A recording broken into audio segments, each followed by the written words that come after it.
నమస్తే, welcome to YR TV. నేను రంజిత్.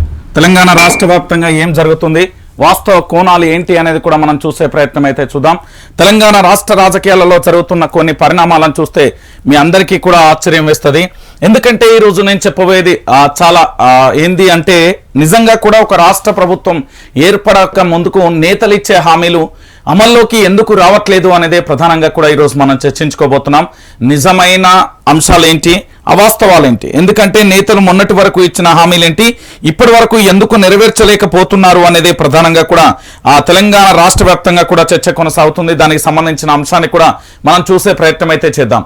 నిజానికి తెలంగాణ రాష్ట్రం 2014, 2018 ఈ రెండు పర్యాయాలను కాస్త పక్కన పెడితే 2023 ఇటు కాంగ్రెస్ ప్రభుత్వానికి సంబంధించి ఎలాంటి హామీలు ఇచ్చింది, ఆ హామీలకు సంబంధించి ఎందుకు నెరవేర్చలేకపోతుంది అనేది కూడా ఒకసారి మనం చర్చించుకుందాం. నిజంగా కూడా ఇక్కడ చెప్పే విషయానికి వాస్తవాలకు అవాస్తవాలకు చాలా తేడా ఉంది అనే విషయాన్ని కూడా ఈరోజు మీకైతే చెప్పే ప్రయత్నం అయితే చేస్తున్నాను. ఒకసారి చూడండి తెలంగాణ ప్రజలారా, ఎందుకు ఈ విషయాన్ని చెప్తున్నానంటే, ప్రస్తుతం తెలంగాణ రాష్ట్ర వ్యాప్తంగా కూడా ఒకటే అంశం చర్చనీయ అంశంగా మారింది. ఏంది, ప్రభుత్వాన్ని ఎలా అయినా మార్చాలి. ప్రభుత్వ మార్పుకు సంబంధించి అనేక మంది కూడా కృషి చేసిన పరిస్థితి అయితే కనబడింది. రైట్, ఒకసారి చూద్దాం ఏం జరిగింది, ఏం కథ అనేది. ఒక్కసారి ఈ అంశాన్ని తెర మీదకి దిద్దాం. రుణమాఫీ ఏది, అధికారంలోకి వచ్చిన వెంటనే ఇస్తామన్నారుగా. రైతుకు భరోసా 15,000 ఇస్తామన్నారుగా. ఆర్థిక పరిస్థితి తెలియకుండానే అలవి కాని హామీలు. అసెంబ్లీ మీడియా పాయింట్ వద్ద కేటీఆర్ అంటూ కూడా ప్రధాన అంశానికి సంబంధించి కూడా హైలైట్ చేసిన పరిస్థితి చూస్తున్నాం. కాంగ్రెస్ పార్టీ అధికారంలోకి వచ్చిన వెంటనే రైతు రుణమాఫీ చేస్తామని చెప్పిందని, రైతులంతా రుణమాఫీ ప్రకటన కోసం ఎదురు చూస్తున్నారని బీఆర్ఎస్ వర్కింగ్ ప్రెసిడెంట్ మాజీ మంత్రి కె తారక రామారావు తెలిపారు. బుధవారం అసెంబ్లీ ప్రాంగణంలోని బీఆర్ఎస్ శాసనసభ పక్ష కార్యాలయంలో ఆయన మీడియాతో మాట్లాడుతూ, ఎన్నికల సందర్భంగా కాంగ్రెస్ ఆ పార్టీ నేతలు రాహుల్ గాంధీ, రేవంత్ రెడ్డి అనేక హామీలు ఇచ్చారని, రాష్ట్ర ఆర్థిక పరిస్థితి, ఆదాయం పరిగణలోకి తీసుకోకుండానే ఉన్నవి లేనివి మేనిఫెస్టోలో పెట్టి అలవి కాని హామీలన్నీ ఇచ్చారని విమర్శించారు. ఎన్నికల ముందు వరకు కూడా రేవంత్ రెడ్డి సహా కాంగ్రెస్ నేతలు డిసెంబర్ 3న అధికారంలోకి వచ్చిన మరుక్షణమే రైతు బంధు 15,000 ఇస్తామని చెప్పి దీనిపై ఇప్పటి వరకు కూడా స్పష్టత లేదని చెప్పారు. ఇక 2 లక్షల రుణమాఫీ కూడా తక్షణమే చేస్తామని చెప్పారని గుర్తు చేశారు. కాంగ్రెస్ పార్టీ కొలువుదీరిన తర్వాత జరిగే తొలి క్యాబినెట్ లోనే 6 గ్యారంటీలకు చట్ట భద్రత కల్పిస్తామని కూడా, కానీ ఒక్క హామీ కూడా పూర్తిగా అమలు చేయలేదని నిలదీశారు. మహిళలకు ఉచిత బస్సు ప్రయాణం ఒకటే చేశారని, కాంగ్రెస్ చెప్పిన మహాలక్ష్మి పథకంలో ప్రతి మహిళకు 2,500 ఇస్తామని, గ్యాస్ సిలిండర్ 500కే ఇస్తామని కూడా ఉన్నాయని, వాటి ఊసే లేదని కూడా చెప్పిన పరిస్థితి కనబడ్డది. ఏం జరిగిందన్నా తెలంగాణ రాష్ట్ర వ్యాప్తంగా, ఏం జరుగుతున్నదన్నా, ఎందుకు ఈ దూకుడు, ఏం జరగబోతుంది, ఇదే కదా ప్రస్తుతం తెలంగాణ రాష్ట్ర రాజకీయాలలో చర్చనీయాంశంగా మారింది. ఎస్, వాస్తవం. కేటీఆర్ మాట్లాడే ప్రతి అంశం కూడా అక్షర సత్యమే కదా. ఎందుకు, ఏమని చెప్పిళ్ళు, పూర్తి స్థాయిలో కూడా అధికారంలోకి వచ్చిన వెంటనే 15,000 ఇస్తామని చెప్పిళ్ళు. నెంబర్ 1 పాయింట్ మీరు చాలా క్లారిటీగా గుర్తుపెట్టుకోవాలి. ఆ తర్వాత 2 లక్షల రుణమాఫీ కూడా చేస్తాం వెంటనే అని చెప్పిళ్ళు. కొన్ని రోజులు సమయం తీసుకుంటాం, 6 నెలలు 8 నెలలు ఏడాది తర్వాత చూస్తామనే సమస్య ఇక్కడ రాలే. ఏంది, రుణమాఫీ అనేది ఖచ్చితంగా చేస్తామని చెప్పిళ్ళు. ఇంకొక ప్రధానమైన అంశం ఏంటంటే, మీరందరూ గుర్తుపెట్టుకోరు, ఈ తొలి క్యాబినెట్ లోనే 6 గ్యారంటీలకు చట్టబద్ధత కల్పిస్తామని చాలా క్లారిటీగా కూడై కూర్చుని, చాలా వరకు వీళ్ళకు అనుకూలంగా ఉన్న మీడియా కావచ్చు, ఇతరత్ర కావచ్చు, అన్ని కూడా కాంగ్రెస్ పార్టీకి సంబంధించి ప్రధానంగా కూడా 6 గ్యారంటీలకు చట్టబద్ధత కల్పిస్తామని చెప్పిన మాట వాస్తవం కాదా? ఆ తర్వాత ఏంది, మహిళలకు ఉచిత బస్సు ప్రయాణం చేసిరు. దానివల్ల ఈ రోజు ఆటో డ్రైవర్లు రోడ్డు మీద పడ్డారు. ఆ తర్వాత రకరకాలుగా జరగరాని కూడని అన్నీ జరుగుతున్నాయి రవాణా వ్యవస్థలో. అంటే ఎట్లా అని అనొచ్చు. ఈరోజు బస్సుకు సంబంధించి పూర్తి స్థాయిలో కొందరు చెత్త ఫెలోస్ అంతా కూడా వీడియోలు తీసి పెడుతున్నారు. కానీ బస్సు ప్రయాణం అనేది ఉచితంగా ఇస్తున్నారు కదా. నిజంగా ఆర్టీసీకి సంబంధించి నష్టాలు ఏ విధంగా కూరుకుపోతుంది, రేపు భవిష్యత్తులో వల్ల ఉద్యోగ భద్రతకే ప్రమాదం ఏర్పడే అవకాశాలు కూడా ఉండే ఆస్కారం కూడా ఉంది. ఎందుకు నేను ఈ విషయాన్ని చెప్తున్నా అంటే, ఆటో డ్రైవర్ల జీవితాలు రోడ్డు మీద పడ్డాయి. ఇటు ఇంధనాయిలు కానీ, డ్రైవర్లు, కండక్టర్లు, డిపోలు, ఇతరత్ర అన్నీ కూడా ఏ విధంగా మెయింటైన్ చేయాలనేది కూడా ఒక క్వశ్చన్ మార్కుగా కూడా మారిపోతుంది. ఇక వీటన్నిటికంటే మహిళలకు 2500 గ్యాస్ సిలిండర్ 500కి ఇస్తామని చెప్పారు. మరి ఇవన్నీ ఏడవైనాయి అనేది ప్రధానంగా కూడా కేటీఆర్ అయితే అడుగుతున్న పరిస్థితి వాస్తవమే కదా. ఇప్పుడు వీళ్ళ ప్రభుత్వంలో ఎట్లాగో ఏ పని మంచో చెడో దొంగో లంగో ఏదో జరిగిందనే కదా వీళ్ళ ప్రభుత్వాన్ని దించిన తర్వాత ఇప్పటి వరకు చాలా యూట్యూబ్ ఛానల్కి సంబంధించి డిజిటల్ మీడియాలకు సంబంధించి ఏమని చెప్పాలి, వాళ్ళు ఎప్పుడైనా కూడా జర్నలిజం అనేది చేస్తే అది విపక్షంగానే ఉండాలి, కానీ స్వపక్షంగా ఎందుకు మారుతుందో అర్థం కాని పరిస్థితి కనబడ్డది. ఈరోజు కేసీఆర్ ప్రభుత్వాన్ని గద్దెదించడానికి కీరోలుగా పనిచేసిన వాళ్ళందరూ కూడా ఇంకా కాంగ్రెస్ పార్టీ దగ్గర బానిస బతుకులే ఎందుకు బతుకుతున్నారో నాకు అర్థం కావట్లేదు. జర్నలిజం అంటే ఎప్పుడు విపక్షంగానే ఉండాలి, వాస్తవ విషయాలను తెలంగాణ ప్రజలందరికీ కూడా తెలియజేయాలి. అది తన యొక్క నైజం, అది జర్నలిజంకున్న వృత్తి, జర్నలిజం యొక్క సిద్ధాంతం. సో మొత్తానికి కాంగ్రెస్ ప్రభుత్వానికి సంబంధించి అధికారంలోకి వచ్చిన వెంటనే కూడా 15,000 రూపాయలు ఇస్తామని చెప్పి ఇప్పటివరకు అయితే అది జాడపత్తలేని పరిస్థితి. ఆ తర్వాత ఏదైతే వీళ్ళు చెప్పిన 6 గ్యారంటీలు ఏవైతే ఉన్నాయో వాటన్నిటికీ కూడా చట్టబద్ధత కూడా కల్పిస్తామని గతంలో చాలా మంది చెప్పి ఇప్పుడున్న మంత్రులు అవన్నీ జాడపత్త లేకుండా పోయినాయి అనే విషయాన్ని కూడా మీరు గుర్తుపెట్టుకోవాలి. తెలంగాణలో మళ్ళొక్క పోరాటం కూడా చేయాల్సిన సమయం కూడా ఆసన్నమైంది. ఎందుకు అంటే పూర్తి స్థాయిలో ఇప్పుడు ప్రగతి భవనం బట్టి విక్రమార్క కేటాయించినమా, లేకపోతే ముఖ్యమంత్రి రేవంత్ రెడ్డికి ఇంకో కార్యాలయం కేటాయించినమా, లేకపోతే ఇతరత్ర జరిగిందా అనే విషయాన్ని పక్కన పెడితే వాస్తవ కోణాలు ఏంది, మనకి ఈరోజు ఏవైతే హామీలు ఇచ్చారో ఆ హామీలకు సంబంధించి ఎంత మేరకు నెరవేరుతుంది, ఏమైతున్నది అనేది కూడా మనం మాట్లాడుకోవాలి కదా. వాస్తవంగా కూడా చాలా విషయాలు ఉన్నాయి. రుణమాఫీకి సంబంధించి 15,000 కానీ లేకపోతే గ్యాస్ కానీ ఇతరత్ర కానీ అన్ని హామీలను నేనేమంటున్నానంటే ఇక్కడ అన్నా నువ్వు అట్లెట్లా మాట్లాడుతున్నాను కూడా చాలా 6 గ్యారంటీలకు తొలి క్యాబినెట్లో 6 గ్యారంటీలకు చట్టబద్ధత కల్పిస్తామని చెప్పిర్రు. ఈ చట్టబద్ధత కల్పిస్తామన్న విషయం ఎక్కడికి వెళ్ళింది అనేది మనం ప్రశ్నించాలి, గుర్తుపెట్టుకోరి. ఇక దాంతో పాటుగా మరో చర్చనీయాంశంగా మారిన విషయాలు కూడా చూద్దాం. మొత్తానికి ఏం జరుగుతున్నది ఏం కథ అనేది కూడా మనం చూడాల్సిన పరిస్థితి అయితే ఏర్పడుతుంది. సో మొత్తానికి ఏం జరుగుతున్నది ఎట్లున్నది అనేది కూడా చూసే ప్రయత్నం అయితే చేద్దాం. ఇక నిన్న జరిగిన పార్లమెంట్ తెలుసు కదా, ఇది పార్లమెంట్లో పంచాయతీ, పార్లమెంట్లో కలకలం, 2 దుండగుల దుశ్చర్య, పరుగులు తీసిన ఎంపీలు, 5 నిందితుల అరెస్ట్, పరారీలో మరొకరు. దర్యాప్తునకు ఆదేశించిన కేంద్ర హోం మంత్రిత్వ శాఖ 22 ఏళ్ల క్రితం ఇదే రోజు పార్లమెంటుపై ఉగ్రవాదుల దాడి అంటూ కూడా చెప్పిన పరిస్థితి కనబడింది. 22 సంవత్సరాలు కాదు, మొన్నటికి మొన్న కూడా ఒక ఉగ్రవాద సంస్థ ఏమని చెప్పింది అంటే ఖచ్చితంగా మేము పార్లమెంటును లేపేస్తాం అది ఇది అని కూడా కొన్ని స్టేట్మెంట్లు కూడా ఇచ్చారు.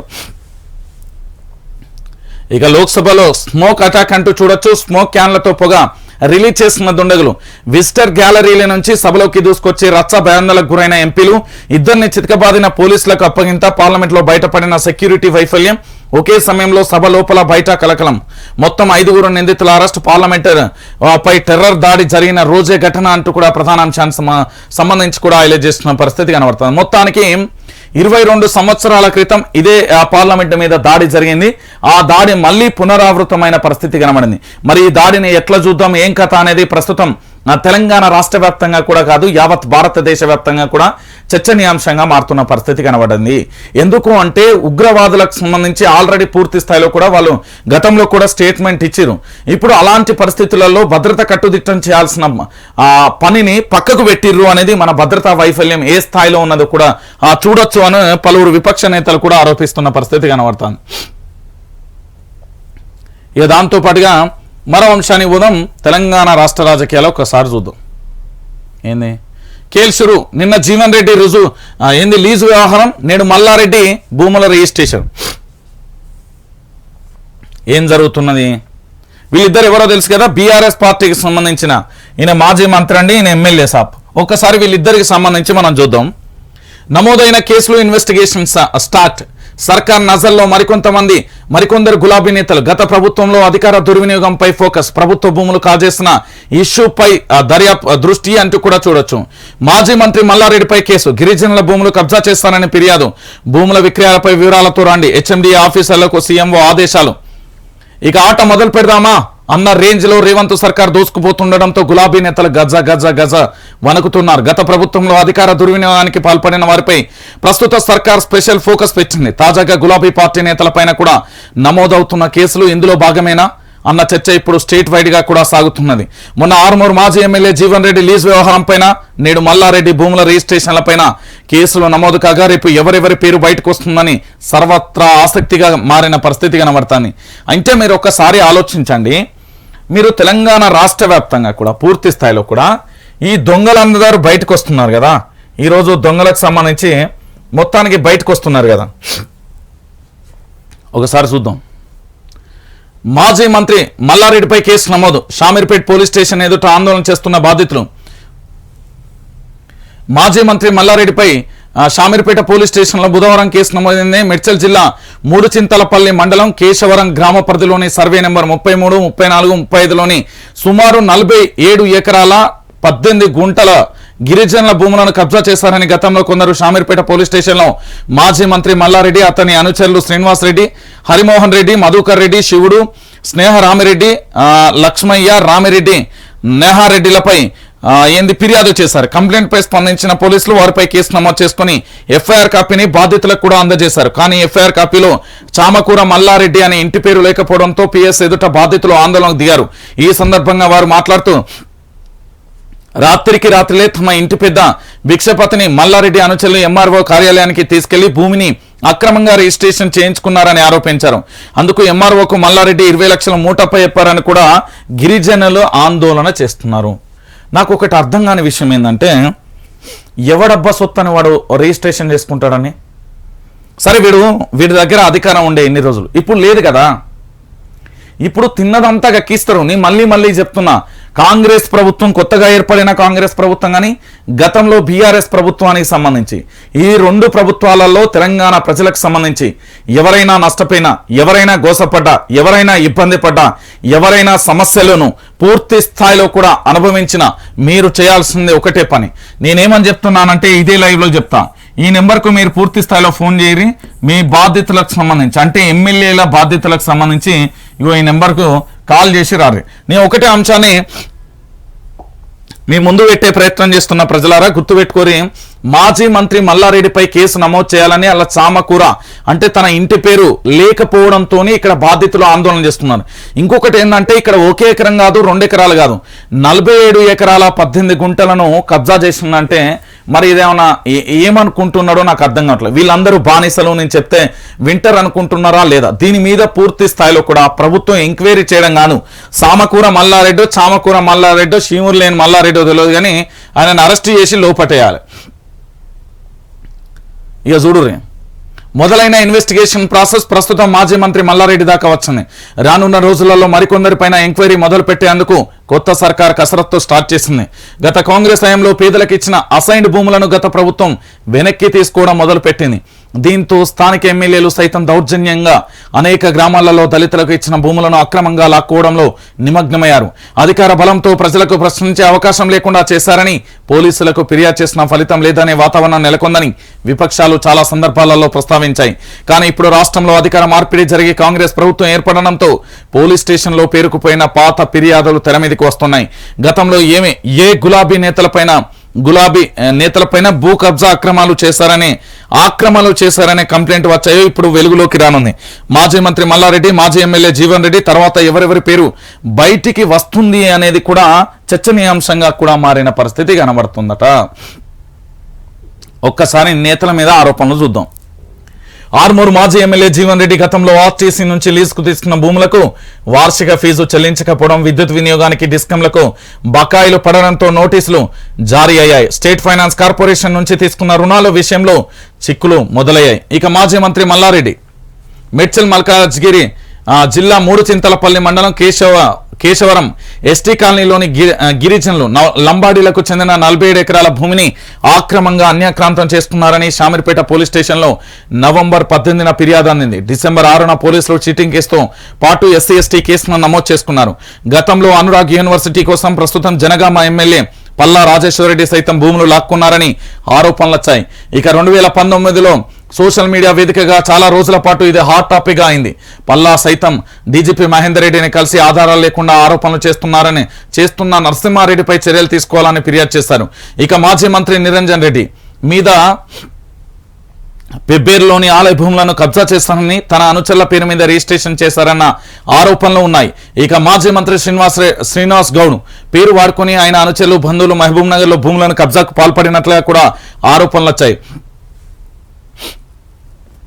ఇక భూపాల్పల్లి, డోర్నకల్, మహబూబాద్, జనగామ తదితర నియోజకవర్గాలలో బీఆర్ఎస్ నేతల భూ కబ్జాల ఆరోపణలు అన్నింటిపైన ఇప్పటి వరకు వచ్చిన ఫిర్యాదుల సంగతి తేల్చే పనిలో పోలీసులు ఉన్నట్లుగా కూడా సమాచారం అందుతుంది అంటూ కూడా చెప్తున్నారు.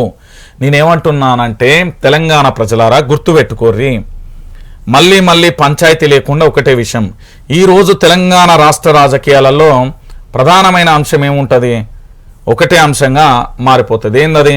తెలంగాణ రాష్ట్ర రాజకీయాలలో ప్రధానంగా కూడా మనం మాట్లాడుకోవాల్సిన తెలంగాణ రాష్ట్ర వ్యాప్తంగా కూడా కొన్ని అంశాలు ఉంటాయండి. ఏంది? రాష్ట్ర రాజకీయాలలో ఇప్పటి వరకు ఏమేం జరిగినాయి, ఏమేం కథ అనేది మనం చూసుకుంటూ వస్తున్నాం. అయితే ఇంకొక అంశం ఏంటంటే, సరే కొత్త ప్రభుత్వం ఏర్పడింది. కొత్త ప్రభుత్వం ఏర్పడగానే వీళ్ళ మీద చర్యలు తీసుకోవడానికి సిద్ధమైంది. ఎవరు? ఇక్కడ ఇద్దరు వ్యక్తులు మీకు కనబడుతున్నారు. ఒకటి చామకూర మల్లారెడ్డి, రెండోది మాజీ ఎమ్మెల్యేగా ఉన్న జీవన్ రెడ్డి. ఈ ఇద్దరి వ్యవహారం మాత్రమే బయటికి తీసుకొస్తే సరిపోతుందా? లేకపోతే తెలంగాణలో ఉన్న బీఆర్ఎస్ పార్టీకి సంబంధించిన ప్రస్తుత మాజీ ఎమ్మెల్యేల మీద అనేక పోలీస్ స్టేషన్లలో కూడా కేసులు నమోదైన పరిస్థితి కనబడింది. నేనేమంటున్నానంటే, ఇక్కడ 2014 నుంచి 2018 వరకు, మళ్ళీ 2023 వరకు ఈ 3 పర్యాయాలలో వీళ్ళ మీద నమోదైన ఎఫ్ఐఆర్ కేసులు, అంటే బీఆర్ఎస్ పార్టీకి సంబంధించిన ఎమ్మెల్యేలు, ప్రస్తుత ఎమ్మెల్యేలు, మాజీ ఎమ్మెల్యేలు, మాజీ మంత్రులు, దానితో పాటుగా ఇతరత్రగా కూడా ఉన్న వాళ్ళందరి మీద ఏంటి అంటే తెలంగాణ రాష్ట్ర రాజకీయాలలో 2014 తీర్పైంది, 2018, 2023 వీళ్ళు మాజీ మంత్రిగా కొనసాగిన మల్లారెడ్డికి సంబంధించి ఒక ఆరోపణ వచ్చినప్పుడు, సామాన్యుడి మీద ఏదైనా ఒక ఆరోపణ వస్తే నిర్దాక్షిణంగా తీసుకెళ్ళి పోలీస్ స్టేషన్కు తీసుకెళ్లి ఎఫ్ఐఆర్ నమోదు చేసి కొట్టి తిట్టి ఆ సెంట్రల్ జైలుకు పంపించి రిమాండ్ ఖైదీగా మార్చి అనేక రకాలుగా కూడా జరుగుతాయి కదా. మరి అలాంటప్పుడు ఇక్కడ స్వేచ్ఛ వాతావరణమే ఉంది. కొత్త ప్రభుత్వం వచ్చింది, మరి వీళ్ళని కూడా ఊచలు లెక్కించాల్సిన బాధ్యత ఉంటుంది కదా. అర్ధరాత్రి రాజకీయ నాయకుల కోసం న్యాయస్థానం యొక్క తలుపులు తెరుచుకుంటాయి, కానీ అర్ధరాత్రి అమాయకుడు బలైతుంటే మాత్రం ఏ న్యాయస్థానం యొక్క తలుపులు తెరుచుకోవు. అంటే తెలంగాణలో ఏం జరుగుతుంది? ఇంతకు మించి ఇంకెక్కువ కూడా ఆలోచించాల్సిన అవసరం లేదు. చాలా క్లారిటీగా ఒకటే అంశం.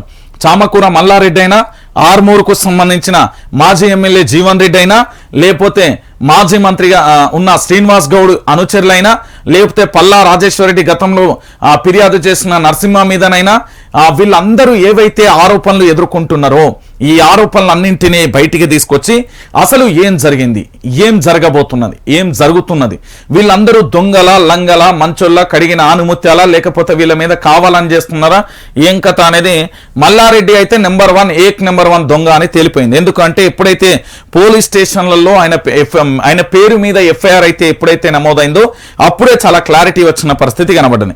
సో ఇలాంటి పరిస్థితులలో ఇప్పుడు మనకు చామకూర మల్లారెడ్డిది క్లారిటీ వచ్చింది. ఇక మరి ఆయన అరెస్టు కూడా ఉండాలి. ఎందుకు అంటే ఓన్లీ అరెస్టు లేకుండా నామకే బాస్తూ ఆరోపణలు చేస్తూ ఇతరత్ర జరిగితే మాత్రం అది మనం కూడా సహించాల్సిన విషయం కాదు. అది చాలా క్లారిటీగా కూడా మనం గుర్తుపెట్టుకోవాల్సిన విషయం ఏంటి అంటే, ఆయన మీద వచ్చిన ఆరోపణలకు ఆ కేసు నమోదైంది కదా, దాన్ని దర్యాప్తు చేసి పూర్తి స్థాయిలో గిరిజన బిడ్డలకు న్యాయం చేసి ఈయనను అరెస్టు చేసి రిమాండ్కు పంపించాలి. ఆ తర్వాత ఇక ఈ పెద్ద మనిషి అట బాగా బెదిరిస్తుండట, ఈయన ఉన్నదే సోరకాయ అంతే, ఈయన మాట్లాడేది ఏం కథలు, ఈయన కథ, ఈయన లక్షణం ఎంత, ఈయన కథ ఏంది, ఈయన లక్షణం ఏంది, ఇంటిగట్టే దిష్టి బొమ్మ గుమ్మడికాయ అంత ఉంటాడు, ఈ గుమ్మడికాయ మొత్తం రెచ్చిపోతున్నాడట, చంపేస్తాం, అజ్జేస్తాం, ఎజ్జేస్తాం. ఈయన పేరు మీద అర్జెంటుగా ఎఫ్ఐఆర్ నమోదు చేసి పూర్తి స్థాయిలో దొంగలందరినీ బయటికి తీసుకొస్తే సెల్యూట్ కాంగ్రెస్ అంట, లేకపోతే మీరు కూడా వెళ్ళిపోయి గద్దె దిగుర్రి అంట. గుర్తుపెట్టుకోరు, ఇది చాలా క్లారిటీ. ఇక భూ వివాదాల పరిష్కారానికి ప్రత్యేక కమిటీ మార్గదర్శకాలు ప్రతిపాదించేందుకు ఏర్పాటు చేయండి. సభ్యులుగా మంత్రులు, రెవెన్యూ ఆఫీసర్లు, రైతు ప్రతినిధులు, చట్టాల నిష్ణాతులు ఉండాలి.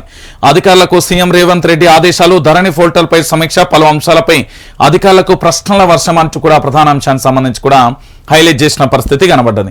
ఏం జరిగింది, ఇలా ఏం జరుగుతున్నది మీకు డౌట్ ఉండాలి.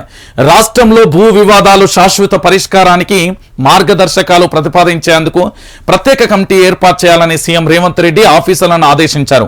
బుధవారం సచివాలయంలో ధరణి పోర్టల్ లోపాలపై అధికారులు, నిపుణులు, ఉద్యోగ సంఘాలతో సమీక్ష నిర్వహించారు. గతంలో వేసిన కోనేరు రంగారావు కమిటీ మాదిరిగానే ఈ కమిటీ ఉండాలని, ఇందులో భూ సంబంధిత వివాదాలకు శాశ్వత పరిష్కారం లభించే విధంగా ప్రతిపాదనలు చేయాలని అధికారులకు సూచించారు అంటూ కూడా చూడొచ్చు. రైట్, ఇక్కడ ఎవరెవరు కనబడుతున్నారు మీకు? రాష్ట్ర ముఖ్యమంత్రిగా ఉన్న వ్యక్తి ఎవరు? రేవంత్ రెడ్డి మీకు కనబడుతున్నాడు. ఓకేనా, రేవంత్ రెడ్డి కనబడుతున్నాడు, పొంగులేటి శ్రీనివాసరెడ్డి, బట్టి విక్రమార్క, ఇటు ఏంది రాజనరసింహ, బట్టి విక్రమార్క, ఇంకెవరో ఉన్నట్టున్నారు. సో మొత్తానికైతే ఇక్కడ ఒకసారి చూడండి, తెలంగాణ రాష్ట్ర వ్యాప్తంగా కూడా మీరు చూడుర్రి. ఏంది వీళ్ళు నలుగురు ఏం డిసిజన్ తీసుకున్నారు అంటే, వాస్తవానికి ఏం జరిగింది అంటే, ధరణి ఫోల్టర్ అనేది మనం రద్దు చేద్దాం. ధరణి ఫోల్టర్కి సంబంధించి ఇప్పటికిప్పుడు రద్దు చేస్తే విపక్షాలకు అది ఒక ఆయుధంగా మారిపోతుంది. దాని ద్వారా ప్రభుత్వం మీద తీవ్రమైన వ్యతిరేకత వస్తుంది. కాబట్టి దాని మీద పూర్తి స్థాయిలో 1-2-3 నెలలు దాన్ని డిలే చేసి అధ్యయనం పేరుతోనే ఉంచాలి, లేదా మార్పులు చేర్పులు అనే విషయమే లేదట. కేవలం పూర్తి స్థాయిలో రద్దు చేయడానికి ప్రభుత్వం కంకణం కట్టుకుంది అనేది ఒక చర్చనీయాంశంగా మారుతున్న పరిస్థితి కనబడుతుంది. సో ఇలాంటి పరిస్థితులలో ఇప్పుడు వీళ్ళు ఏం చేసిందంటే, చాకచక్యంగా కూడా కొత్త ప్రభుత్వానికి సంబంధించిన ముఖ్యమంత్రి రేవంత్ రెడ్డి ఒక కమిటీని వేసిండు. ఆ కమిటీకి సంబంధించి గతంలో మీకు కోనేరు రంగారావు అనే కమిటీ గుర్తుండి ఉండాలి. కోనేరు రంగారావు కమిటీ ఏ విధంగా ఉందో ఇప్పుడు కూడా కొత్త కమిటీ ఏర్పాటు చేసి పూర్తిగా అధ్యయనం చేయండి. ఆల్రెడీ ధరణి వల్ల జరగాల్సిన నష్టాలు జరిగినాయి, ధరణి వల్ల కన్నీళ్ళ బొట్టు అన్నీ జరిగిపోయినాయండి. ఇప్పుడు దాని మీద ఏం చేసినా వేస్టే. ఒకటి కానీ న్యాయం మాత్రం జరగాలి. ఇప్పటికీ ప్రతి జిల్లా కలెక్టరేట్లో లక్షలాది ఫిర్యాదులు వస్తూనే ఉన్నాయి. ఇప్పటికీ భార్య భర్తల మధ్య, తండ్రి కొడుకుల మధ్య, అన్న చెల్లెల మధ్య, అక్క చెల్లెల మధ్య, పాలోడి మధ్య, పగోడి మధ్య, ఊరోడి మధ్య, వాడోడి మధ్య, వాడెవడో తెలియదు, వీడెవడో తెలియదు, వాని పేరు మీద భూమి ఎక్కింది, వాడు డబ్బులు అంటే నేనే నుండి దేవాలని ఆత్మహత్యలు, కలెక్టరేట్ ఆఫీసులు ఎక్కడం, ఇదంతా ప్రజాస్వామ్యంలో జరగడం చాలా ఘోరమైన పరిస్థితి. సో ధరణి ఫోల్టర్ వల్ల జరగాల్సిన నష్టం 100లో 99.99% జరిగింది. ఇక మిగిలింది 1% మాత్రమే. కాబట్టి ఇప్పుడు ఏం జరుగుతుంది, దాని మీద ఎలాంటి చర్యలు తీసుకుంటారు, తీసుకునేదైనా కనీసం న్యాయం జరిగే విధంగా ఉంటుందా లేదా అనేది కూడా మనం వేచి చూడాల్సిన పరిస్థితి కనబడుతుంది. ఇక దీనికి తోడు మరొక అంశానికి కూడా పోదాం. తెలంగాణ ప్రజలారా, మీరు చాలామంది అంటా ఉన్నారు, ఏంది కాంగ్రెస్కు 10 సీట్లు, బీఆర్ఎస్ బీజేపీలకు 3 నుంచి 5 సీట్లు మాత్రమే. తెలంగాణ పార్లమెంటు ఎన్నికలపై టైమ్స్ నౌ సర్వే. ఇప్పటికిప్పుడు పార్లమెంట్ ఎలక్షన్స్ జరిగితే తెలంగాణలోని 17 స్థానాలలో కాంగ్రెస్కు 8 నుంచి 10 స్థానాలలో విజయం సాధిస్తుందని టైమ్స్ నౌ సర్వే వెల్లడించింది. బీఆర్ఎస్ బీజేపీలకు 3 నుంచి 5 సీట్లు మధ్యలోనే వస్తాయని, మజ్లిస్కు 1 సీటు వస్తుందని ప్రకటించిన పరిస్థితి కనబడుతుంది. ఏంది అంటే రానున్నది పార్లమెంట్ ఎన్నికలు. ఈ పార్లమెంట్ ఎన్నికలలో పూర్తి స్థాయిలో కాంగ్రెస్కు 8 నుంచి 10 స్థానాలు వస్తాయి, బీఆర్ఎస్కు 3 నుంచి 5 వస్తాయి, బీజేపీకి 3 నుంచి 5 వస్తాయి, ఇక దాంతో పాటు 1 వస్తుంది అని చెప్పినాయి. అంటే ఇక్కడ బీజేపీ బీఆర్ఎస్ రెండు కూడా విపక్ష పాత్రకు చాలా క్లారిటీగా కూడా ఇక్కడ కనబడుతున్నది.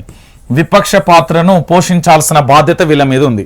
ఇక్కడ ఏంది అంటే కాంగ్రెస్ ప్రభుత్వానికి సంబంధించి కొత్తగా ఏర్పడింది, వాళ్ళ వేవ్ అనేది కొనసాగుతుంది. కాబట్టి పూర్తి స్థాయిలో కూడా ఇక్కడ జరగాల్సిన పరిస్థితి జరుగుతూనే ఉన్నాయి. సో ఇలాంటి పరిస్థితులలో ఏం జరుగుతున్నది అంటే తెలంగాణ రాష్ట్ర వ్యాప్తంగా కూడా ఒకటే అంశం కొనసాగుతున్న తరుణం కనబడుతుంది. ఏంటి అంటే తెలంగాణ రాష్ట్ర రాజకీయాలలో వాస్తవ కోణాలను మాత్రం మనం చూడాల్సిన పరిస్థితి ఉంటుంది. సో మొత్తానికి ఇక్కడ కాంగ్రెస్ పార్టీకి సంబంధించి 8 నుంచి 10 స్థానాలు, బీఆర్ఎస్కు 3 నుంచి 5 స్థానాలు, బీజేపీకి 3 నుంచి 5 స్థానాలు, ఇతరులకు 1 స్థానం వస్తున్న పరిస్థితి కనబడుతుంది. అంటే ఒకసారి మీరే ఆలోచించుకోండి. అంటే తెలంగాణ రాష్ట్ర రాజకీయాలలో ఏం జరుగుతున్నది, ఎట్లెట్లున్నది అంటే ఇప్పటికిప్పుడు సర్వేలు చేసిన తెలంగాణలో అధికారంలోకి ఎవరు వస్తారు అంటే ఒకటి కాంగ్రెస్ పార్టీకి సంబంధించిన వేవ్ అయితే ఇప్పుడు వచ్చింది. సో అదే రాబోతున్నది అనేది ప్రధానంగా కూడా చర్చనీయాంశంగా కూడా మారిన పరిస్థితి కనబడుతుంది. సో ఎలాంటి సర్వేలన్నా చేయనివ్వండి, ఏది చేసినా కూడా, ఎందుకంటే కొత్తగా ఏర్పడిన ప్రభుత్వం ప్రజలందరూ వాళ్ళకు అనుకూలంగానే ఉంటారు, కాస్త సమయం ఇద్దామంటారు. కానీ వాళ్ళు ఎన్నికల ముందు ఇచ్చిన హామీలను ఇవన్నీ తెలంగాణ ప్రజలు మర్చిపోతారు, ప్రజలందరూ మర్చిపోతారు. నేను చెప్తున్నా కదా, మొన్నటికి మొన్న ఏది డిసెంబర్ 3వ తారీఖు ఫలితాల గురించి కాదు, నవంబర్ 30వ తారీఖు ఫలితాల గురించి 30వ తారీఖు ఎలక్షన్స్, నవంబర్ 20, 25, 24, 26వ తారీఖుల వరకు అధికారంలోకి రాగానే 6 గ్యారెంటీలకు చట్టబద్ధత కల్పిస్తామని చెప్పారు. అయిందా? తొలి కేబినెట్లోనే అని చెప్పారు. జరిగిందా? దాని తర్వాత బీఆర్ఎస్ ప్రభుత్వం ఇచ్చేది కాదు 15,000 ఇస్తామని చెప్పారు. అయ్యిందా? మహిళలకు 2,500 ఇస్తా అన్నారు. అయ్యిందా? సిలిండర్లకు 500 ఇస్తా అన్నారు. జరిగిందా? చట్టబద్ధత కల్పిస్తాం తొలి కేబినెట్లోనే అని చెప్పి ఇవన్నీ జరిగాయండి. ఏంది అంటే ఎన్నికల ముందు వరకు ఒక మాట, ఎన్నికల తర్వాత ఇంకో మాట. మన వీళ్ళు ఏంటంటే తెలంగాణ మా ప్రజానీకానికి సంబంధించి ఇప్పుడు కాంగ్రెస్ పార్టీకి అనుగుణంగా మాట్లాడితే మా రంజిత్ తోపు, కాంగ్రెస్కి వ్యతిరేకంగా మాట్లాడితే రంజిత్ వేస్ట్, బీఆర్ఎస్కి అనుకూలంగా మాట్లాడితే ఎంత కమ్ముడు పోయినాం, బీఆర్ఎస్కు పాజిటివ్గా నెగిటివ్గా మాట్లాడితే శబాష్ పోరాటం చేస్తాను, బీజేపీకి అనుకూలంగా మాట్లాడితే పచ్చి హిందుత్వం లేదు, అగనిస్ట్గా ఇగో ఇట్లా మైండ్ సెట్ అనేది తయారైంది. వీళ్ళకి ఏంది అంటే నా భాషలో చెప్పాలంటే తెలంగాణ ప్రజలారా మీరు మోసపోయారు, మళ్ళీ గోసపడతారు. మీకేంది అంటే ఆ క్షణం మధ్య నవ్విస్తూ కవ్విస్తూ చెప్పే వార్తలు కావాలి కానీ నిజాలు చెల్లించుకోరు. అది క్లారిటీ. ఎందుకు అంటే చట్టబద్ధత కల్పిస్తామని చెప్పినప్పుడు అరే సన్నాసి ఎందుకు చట్టబద్ధత కల్పియవు అని ఎందుకు అడగలేకపోతున్నారు? ఇది మీరే అర్థం చేసుకోండి. ఇక కొత్త ప్రభుత్వం కాబట్టి ఏ సర్వే చేసినా కాంగ్రెస్కే అనుకూలంగా ఉంటాయి, దాంట్లో ఎలాంటి డౌటు లేదు. రైట్. నేను తెలంగాణ సర్వీస్లోనే ఉంటా, సెంట్రల్ డిప్యూటేషన్కు అప్లై చేయలేదు. ఐఏఎస్ స్మితా సబర్వాల్ క్లారిటీ అంటూ కూడా ప్రధాన అంశానికి సంబంధించి కూడా హైలైట్ చేసిన పరిస్థితి కనబడుతుంది. ఇదే అంశానికి సంబంధించి బహుశా మన ఆకునూరి మురళీ సార్ అనుకుంటే ఏదో ట్వీట్ చేసిండు అనేది సమాచారం వచ్చింది. మరి నిజంగానే ట్వీట్ చేసిండా? ట్విట్టర్ వేదికగా సోషల్ మీడియాలో అయితే కనబడుతున్న పరిస్థితి కనబడుతుంది. ఏమని?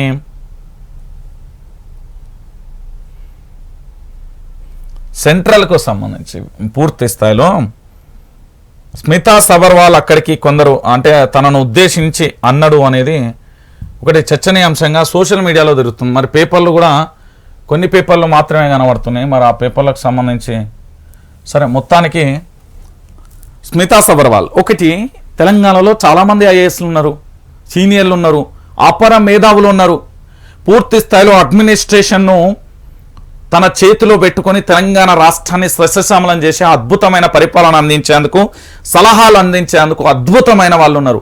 మరి వీళ్ళందరినీ వదిలేసి అమరపాలి కాటా, స్మితా సబర్వాల్ దేనికోసం? సంకేతం ఏమిస్తున్నారు? మీరు తెలంగాణ ప్రజలకు ఏం సంకేతం ఇస్తున్నారు? ఒకసారి మీరే ఆలోచించండి తెలంగాణ ప్రజలారా. ఎందుకు నేను ఈ విషయాన్ని చెప్తున్నా అంటే తెలంగాణ రాష్ట్ర వ్యాప్తంగా ఒక అంశాన్ని మీ ముందు ఎందుకు పెట్టినా అంటే ఈరోజు స్మితా సబర్వాల్ కానీ నాకు తెలిసి బహుశా నాకు ఒక ఆఫీసర్, లేడీ ఆఫీసర్ ఎవరైనా ఉన్నారంటే స్మితా సబర్వాల్ హెలికాప్టర్లో వెళ్ళి నాకు తెలిసి బహుశా నేనైతే దేశంలో నిన్న రాత్రి కూడా దీని గురించే బాగా స్టడీ చేసిన ఒక ఐఏఎస్ ఆఫీసరు హెలికాప్టర్లో వెళ్ళి పనులు పర్యవేక్షించిన ఆఫీసర్ని అయితే నేను ఎక్కడ చూలే. ఫస్ట్ ఆఫీసర్ స్మితా సబర్వాల్ అనుకుంటా. ఎందుకంటే తెలంగాణ బీఆర్ఎస్ పార్టీలో అంతలా కూడా తాను అనేక అభివృద్ధి పనుల పరిశీలనకు హెలికాప్టర్లో వెళ్ళిన ఆఫీసర్ అండి. బహుశా దేశంలో ఎక్కడా లేదు. నేను మొత్తం ఐఏఎస్ వ్యవస్థలకు సంబంధించి ఆరాధించిన దాదాపుగా మహారాష్ట్రలో ఉన్న నా ఇద్దరు మిత్రులకు సంబంధించి ఐఏఎస్లు కానీ దాంతోపాటు ఇతర రాష్ట్రాలలో ఉన్న ఐఏఎస్ ఆఫీసర్లకు కాల్ చేసిన ఒక హెలికాప్టర్లో వెళ్ళి అక్కడ పనులను పరిశీలించిన ఆఫీసర్ అయితే నేను చూడలే. ఈ మేడంను మాత్రమే చూసినా. మరి మేడంకు సంబంధించి ఇక్కడనే ఉంటుందట, దానికి సంబంధించి కూడా మీరు చూస్తున్నారు. ఇక ట్రైబల్ యూనివర్సిటీ బిల్లుకు గ్రీన్ సిగ్నల్ ఆమోదించిన పార్లమెంటు బీఆర్ఎస్ సహకరిస్తే ఎప్పుడో పూర్తయ్యేది. కేంద్ర మంత్రి ధర్మేంద్ర ప్రధాన అంశానికి సంబంధించి కూడా హైలైట్ చేసింది. అంటే పూర్తి స్థాయిలో ట్రైబల్ బిల్లుకు యూనివర్సిటీకి సంబంధించి అదే ములుగు జిల్లాకు సంబంధించి రాబోతున్నది కదా, దానికి సంబంధించిన అంశం. ఇక దాంతోపాటు స్పీకర్గా గడ్డం ప్రసాద్ ఏకగ్రీవంగా ఎన్నిక, ఒకే నామినేషన్ దాఖలు, 111 మంది సభ్యుల మద్దతు, నేడు లాంఛనంగా ఎన్నిక అంటూ కూడా ప్రధాన అంశానికి సంబంధించి కూడా హైలైట్ చేసిన విషయం మీ అందరికీ తెలిసిందే. ఏంది? మంత్రుల పేషీలకు క్లియరెన్స్ మస్ట్, గత ప్రభుత్వ స్టాఫ్ కు ప్లేస్మెంట్ వద్దు, సీఎంఓ నుంచి అప్రూవల్ ఉండాల్సిందే, సిబ్బంది పూర్వపరాలు పరిశీలన, బీఆర్ఎస్ తో సంబంధాలపై ఆరా, ఇంటెలిజెన్స్ నుంచి inputs, CMO secretary Shah Nawaz Kasim పర్యవేక్షణ, ఏపీపీఎస్ మొదలు అన్ని స్థాయిలలో జాగ్రత్తలు అంటూ కూడా ప్రధాన అంశానికి సంబంధించి కూడా హైలైట్ చేశాను. నేనేమని చెప్తున్నా అంటే మంత్రుల పేషీకి క్లియరెన్స్ మస్ట్ అంటే మరి మంత్రులు కూడా క్లియరెన్స్ మస్ట్ అనేది కూడా మనం డిమాండ్ తీసుకురావాలి. సరే మొత్తానికి నేనేం చెప్తున్నా అంటే ఇప్పుడు ఆల్రెడీ బెల్లం మీద ఈగల వాళ్తాయి చూడు, వెనకట సామెత ఉంటుంది, పెద్దోళ్ళు చెప్తా ఉంటారు, సేమ్ అట్లనే మారిపోతాయి. ఇంతకుముందు ఎలక్షన్లో ఎవరో వాళ్ళు తెలియని పరిస్థితులలో అసలు ఆయన పరిగణలోని వ్యక్తికి కూడా ఇప్పుడు ఎమ్మెల్యే టికెటో మినిస్టర్ వస్తుందంటే బెల్లం మీద ఈగ లెక్క వాళ్తారు. వాళ్ళక ఆటోమేటిక్ ఏం జరుగుతుంది అంటే ఈ ఆఫీసర్లు అందరూ ఏంది అంటే వాళ్ళకు వీళ్ళ పేషీలలో పనిచేయడానికి ఇష్టపడడానికి కారణం ఏంటంటే నల్ల డబ్బు అంటే అవినీతి డబ్బు కోసం ఆశపడతారు. ఇది క్లియరెన్స్. ఇది ఎవరైనా అడుగురు. నయా సర్కార్ మధ్యప్రదేశ్ ఛత్తీస్గఢ్ సీఎంల ప్రమాణ స్వీకారోత్సవం హాజరైన ప్రధాని మోదీ, అమిత్ షా, నడ్డా 15న రాజస్థాన్ ముఖ్యమంత్రిగా ప్రమాణం అంచు చూడొచ్చు. మొత్తానికి మధ్యప్రదేశ్ కు సంబంధించి మోహన్ యాదవ్ ప్రమాణ స్వీకారం చేసిండు. ఆయన ప్రమాణ స్వీకారానికి సంబంధించి ఎట్లున్నది ఏం కథ అని కూడా చూస్తున్న పరిస్థితి అయితే గాను. ఇక దాంతో పాటుగా మరొక అంశాన్ని చూడొచ్చు. ప్రజాభవన్లోకి డిప్యూటీ సీఎం బట్టి అధికారిక నివాసంగా కొనసాగింపు. సిఎస్ శాంతికుమార్ ఉత్తర్వులు జారీ. సీఎం అధికార నివాసంపై రాని క్లారిటీ అంటూ కూడా ప్రధాన అంశానికి సంబంధించి కూడా హైలైట్ చేసింది. మొత్తానికి ప్రజాభవన్లోకి డిప్యూటీ సీఎం బట్టి వెళ్తున్నాడట. దానికి సంబంధించిన అంశాన్ని కూడా చూడొచ్చు. మీరు ఎక్కడికన్నా ఊరు తెలంగాణ ప్రజలకు న్యాయం చేస్తే చాలు. మాకు మీరు న్యాయం చేస్తారా లేదా అనేది చూడాల్సిన బాధ్యత కూడా ఉన్నది. ఎందుకంటే తెలంగాణ రాష్ట్ర వ్యాప్తంగా కూడా గదే జరుగుతుంది. ఇగో చెప్పలే కేటీఆర్ అన్న ఆల్రెడీ చాలా క్లారిటీగా ఇచ్చాను. కాంగ్రెస్వి అలవి కాని హామీలు నేను ఇంతకు ముందే చెప్పిన. సో దానికి సంబంధించి అవసరం. కేటీఆర్ది అధికారం పోయిందన్న బాధ. ప్రభుత్వం ఏర్పాటై ఒక్క నెలైనా కాకముందుకే విమర్శల. మంత్రి సీతక్క మావి అమలు కాని హామీలనే ముందు బీఆర్ఎస్ హామీల సంగతి ఏంది? మాకన్నా 1000 ఎక్కువ పెంచి మేనిఫెస్టోలో ఎట్లా చెప్పిర్రు? రుణమాఫీతో పాటు అన్ని హామీలను తప్పకుండా అమలు చేస్తాం. ఫైళ్ల మాయంపై విచారణ జరుపుతాం. గత 10 ఏళ్లలో ఏం జరిగిందో బయట పెడతామని ప్రకటన అంటూ కూడా ప్రధాన అంశానికి సంబంధించి కూడా హైలైట్ చేసిన పరిస్థితి అయింది. ఏంది అంటే సీతక్క ఒక మాట చెప్తున్నది. మరి సీతక్క కూడా ఒక విషయాన్ని మర్చిపోయి ఉండాలి. బహుశా ఇప్పుడు మంత్రిగా ఉన్నారు సీతక్క గారు. మీరు 6 గ్యారంటీలకు తొలి క్యాబినెట్లో చట్టబద్ధత కల్పిస్తా అన్నారు. ఇది తెలంగాణ ప్రజలకు చెప్పుర్రి. తర్వాత ఇక బీఆర్ఎస్ ప్రభుత్వం ఆల్రెడీ వాళ్ళు లంగ దొంగ పని చేయకుంటేనే వాళ్ళని తీసి నాయన నువ్వు వెళ్ళిపోరా అని చెప్పిన వెళ్ళిపోయినాకనే కాంగ్రెస్ ప్రభుత్వాన్ని అధికారంలోకి తీసుకొచ్చింది. మీకంటే ఎక్కువ కష్టం మేము పడ్డాం. అది వాస్తవమైన విషయం. ఇక దాంతో పాటుగా ఏంది కొత్త టీం వచ్చాకే కొలువుల భర్తీ. ఇప్పటికే టీఎస్పీఎస్సీ చైర్మన్ రాజీనామా. అదే బాటలో మెంబర్లు అంటూ కూడా చూడొచ్చు. మొత్తానికి కొత్త కమిషన్ ఏర్పాటుకు కొంత టైం పట్టే ఛాన్స్. చైర్మన్ సభ్యుల నియామకానికి నోటిఫికేషన్ ఇవ్వాలని భావిస్తున్న సర్కార్ అర్హుల నుంచి దరఖాస్తులు స్వీకరించిన ఎంపిక అంటూ కూడా చూడొచ్చు. నిన్న బాధాకరమైన విషయం అండి. మీ అందరికీ నిరుద్యోగులు అందరికీ చెప్తున్నా, నాకు అర్థం కాదు అసలు మీరు చదువుకోనీకి వచ్చిర్రా, ఉద్యోగాల కోసం వచ్చిర్రా, లేకపోతే దేనికోసం వచ్చిర్రు? నిన్నగా ఆర్టీసీ రోడ్లుగా ఊరేగింపులేంది? మీరు దేనికోసం వచ్చిల్లు? మీ గమ్యమేంది? మీ లక్ష్యమేంది? మీరు ఏం చేస్తున్నారు? సరే మీరు అధికార మార్పిడి మీకు ఉద్యోగాలు వస్తలేవని పోరాటం చేసిళ్ళు. సరే అధికార మార్పిడి జరిగింది. టీఎస్పీఎస్సీగా జనార్దన్ రెడ్డి రాజీనామా చేస్తా అంటే గవర్నర్ దగ్గర ఆపింది. ఆ రాజీనామాను అసలు రాజీనామా ఎట్లా చేస్తావురా సన్నాసి అని అడగాల్సిన బాధ్యత నిరుద్యోగులకు లేదా? ప్రభుత్వానికి లేదా?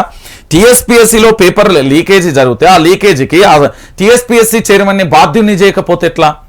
ఎవరో నామకే బాస్తూ ఓ సామాన్యుడి మీద వేసో లేకపోతే ఓ లీకేజీ కుట్రదారుని మీద లేకపోతే ఓ నిందితుడి మీద వేసి వదిలిస్తావా? ఆ చైర్మన్ మీద బాధ్యతలు అవసరం లేదా? Number 1 point. నెంబర్ 2, వీళ్ళందరూ ఇదే మన టీఎస్పీఎస్సీ సభ్యులు రాజీనామా చేస్తా అంటే మీరు ఎట్లా ఊకుంటున్నారు? నెంబర్ 2. నెంబర్ 3, మన దగ్గర శక్తి సామర్థ్యాలు అంటే ఉద్యోగాలు వస్తాయి. మీరెందుకు ఇతర పార్టీలకు సంబంధించి లీడర్లందరికీ అదేంది గజమాలలేసి ఊరేగింపులు చేస్తే దేనికోసం వచ్చిళ్ళు? ఎటు పోతున్నారు? ఏమైపోతున్నది? ఏంది మీ కథ? ఏమైతున్నది? 2014 నుంచి 18 వరకు నోటిఫికేషన్ రాలే. అప్పటి వరకు ఎన్ని నోటిఫికేషన్లు వచ్చినో తెలుసు. 18 నుండి 23 వరకు ఏం జరిగిందో కూడా మనకు తెలుసు.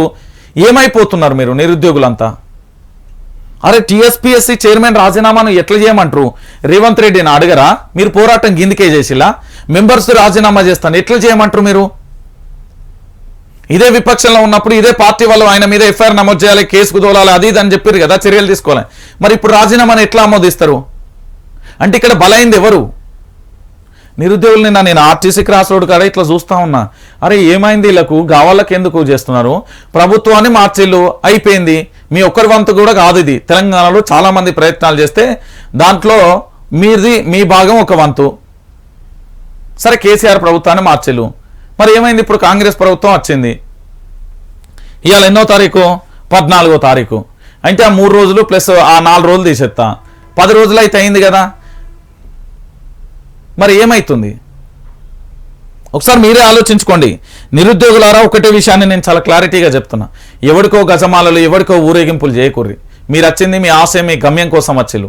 దానికోసం ప్రభుత్వానికి సంబంధించి తొందరగా ప్రక్షాళన చేసి వీళ్ళందరి మీద ఎఫ్ఐఆర్ చేసి వీళ్ళందరినీ కూడా కేసు ఫైల్ చేసి పంపించమని చెప్పుర్రి. ఆ తర్వాత మీరు చేయాల్సిన పని ఏంటంటే చదువుకొని ఉద్యోగం తెచ్చుకోరు తప్ప ఈ రాజకీయాలలో ఈ రాజకీయ నాయకుల ట్రాపులలో పడి వాడెవడో నట నేను చూస్తుంటే చాలా బాధ అనిపించింది. అరే చదువుకున్నోడికి నిజంగా మన దగ్గర స్కిల్స్ ఉంటే ఉద్యోగం వస్తుంది, లేకపోతే రాదండి. ఇది వాస్తవమైన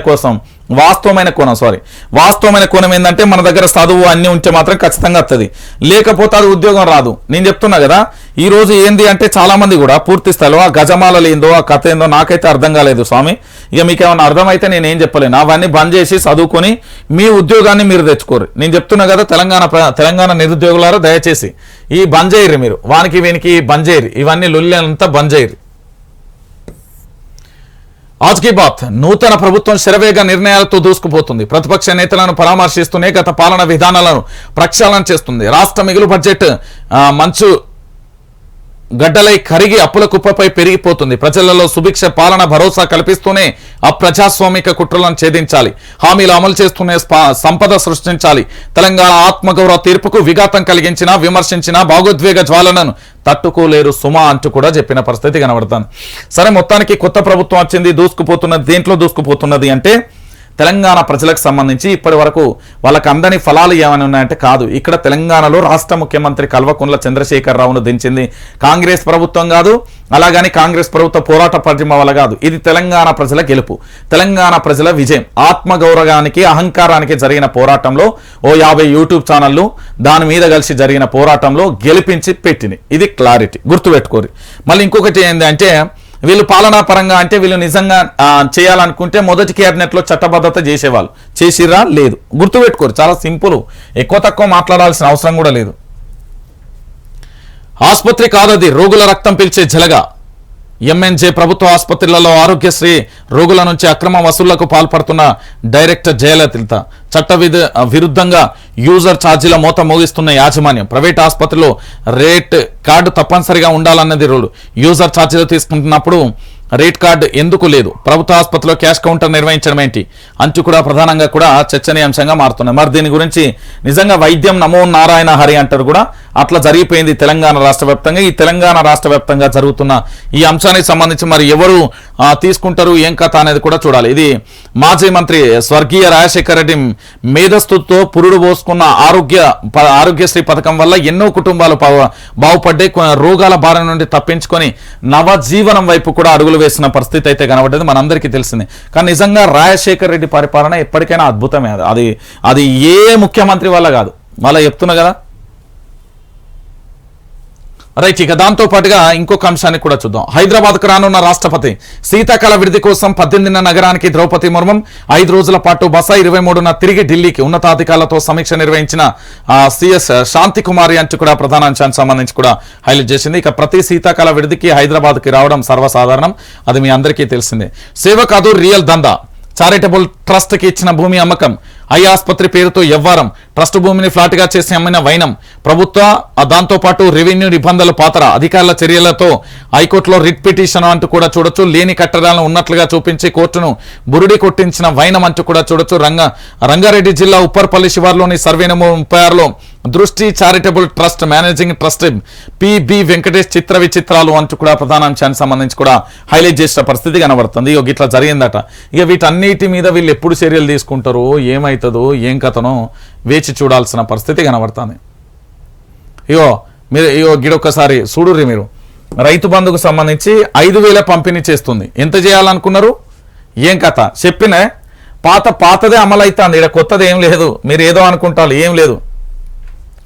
మెట్రో రూటు మార్పు. ఫార్మాసిటీ తరలింపు. ప్రస్తుత ఫార్మాసిటీ స్థలం ఔటర్ చుట్టూ మెగా టౌన్షిప్లు అంటూ చూడొచ్చు. వాటికి కనెక్టివిటీకి ఉండేలా మెట్రో రైలు నగరానికి దూరంగా ఫార్మాసిటీ. సీఎం రేవంత్ రెడ్డి కీలక నిర్ణయం. రాయదుర్గం ఎయిర్పోర్టు మెట్రో టెండర్ పక్కన పెట్టండి. పాత బస్తీ ఎల్బీ నగర్ నుంచి ఏర్పాట్లు వెంటనే ప్రణాళిక రూపొందించండి. మూసి వెంట మెట్రో రైలు నాగోల్ నుంచి గండిపేట వరకు ఎలాంటి ప్రయోజనాలపై పరిశీలన. మెట్రో విస్తరణపై సమీక్ష అంటూ కూడా చూడొచ్చు. దానికి సంబంధించి నిజంగా కూడా పాత బస్తీ అభివృద్ధి చేస్తే తెలంగాణలో ఉన్న సగం అభివృద్ధి చెందినట్టే. పాత బస్తీ కనుక అభివృద్ధి జరిగితే తెలంగాణలో సగం అభివృద్ధి జరిగినట్టే, మీరు గుర్తుపెట్టుకోరు. ఏంది దాంతో పాటుగా ప్రధానమైన అంశాలు ఒకసారి చూద్దాం. ఇక చూడరు